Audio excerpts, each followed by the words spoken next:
The two latest headlines out of Cleveland have left fans stunned, and that's no exaggeration. The franchise is dealing with locker room tension, bold front office moves, and now, concerns surrounding one of its biggest stars. First, a shocking trade rocked the division. A key veteran was sent straight to their biggest rival, and just as fans were trying to process that move, another bombshell dropped, involving the scariest player on this defense. What does all this say about the team's direction this season? Stick around, because the first story already sets the tone for what might be a whole new phase in Cleveland. Things are getting a little chaotic in Cleveland, and not in the fun way.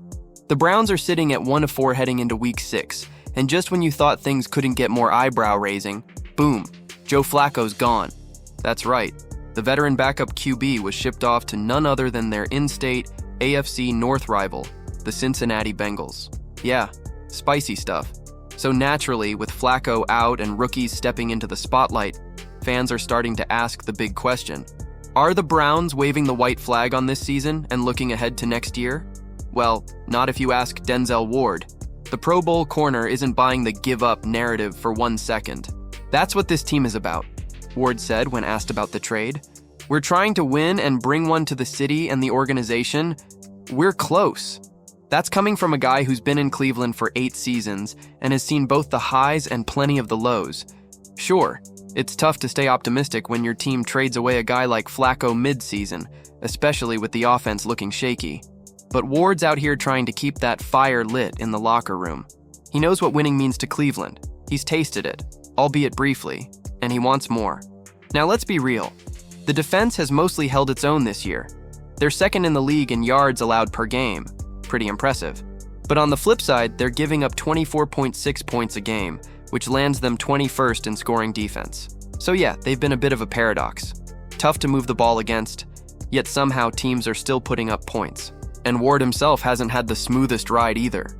He gave up the go-ahead TD to Jordan Addison in the final seconds against Minnesota last week. A brutal way to lose a game they had in their hands. But to his credit, he owned it, took full responsibility, and now he's laser-focused on locking things down moving forward. This is what we preach in meetings, Ward said. We're here to find a way to win. That's still the 100% goal. And if the trade was dramatic, the second headline took it up a notch. One of the defense's top leaders just hit the injury report, and this update came out just moments ago. The Browns just can't seem to catch a break, literally and figuratively. Sitting at 1-4 after dealing away Joe Flacco, Cleveland's now turning its eyes to a massive Week 6 matchup against the Steelers, and there's already a storm cloud hanging over it. Myles Garrett is banged up.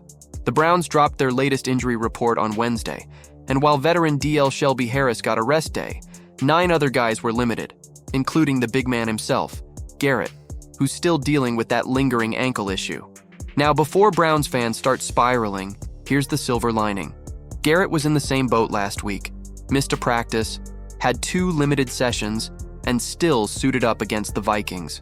And not just suited up, he put in work, racking up 3 tackles in a tight 21-17 loss. Still, you don't just kinda hope a guy like Garrett plays.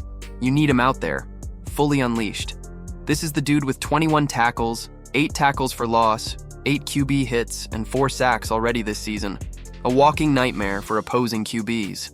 And speaking of QBs, even Aaron Rodgers, yeah, that Aaron Rodgers, gave Garrett props this week, saying he's one of the rare guys in the league you absolutely have to game plan for. Respect from one future Hall of Famer to another. But let's not sugarcoat it. If that ankle's not right, Cleveland's in trouble.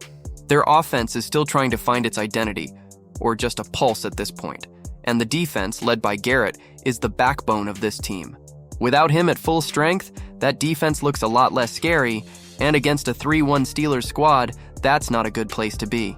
So yeah, eyes will be glued to every practice update heading into Sunday's showdown at Acrisure Stadium. Because for the Browns to have a shot at flipping this season around, they need number 95 to be doing what he does best, wrecking games. It's hard to believe Cleveland's still fighting for the season, but Ward's words show there's still fire in that locker room. Without Garrett at 100% though, things get real tough. If you're a fan, hit that subscribe button so you don't miss any Browns updates.